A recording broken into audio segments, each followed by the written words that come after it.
में शहर नात हैं वो खुली हुई हैं, लोग रोज़मर्रा के अपने कारोबार में मशगूल हैं, लेकिन लब्बैक वालों के लिए उनकी जान माल के अलावा उनका अपना जो भी है दुकानों के आगे उन लब्बैक वालों ने जैसा पहले रैली को जुलूस रूटीन के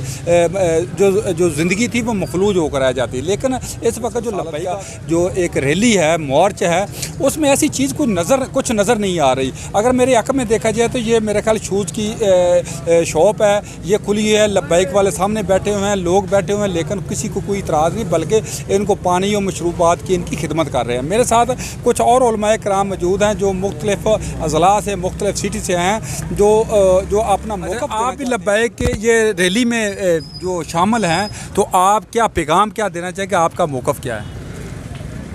पैगाम मुख्तसरी है कि जिस तरह बाकी सियासी जमातें या दूसरी जमातों को इजाज़त है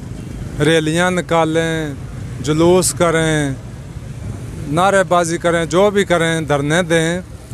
सबको इजाज़त है, और लब्बैक वालों को इजाज़त क्यों नहीं? ये तो आलम दीन है, इनमें ऐसे ऐसे मुफ्ती हैं कि जिनकी ज़ियारत करना भी सवाब है। आलम दीन है, आलम बाअमल हैं, तहज्जुद गुज़ार हैं, नमाजी परहेज़गार हैं, और उन पर डंडे, लाठियाँ,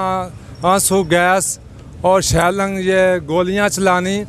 ये कहाँ का इस्लाम है? हम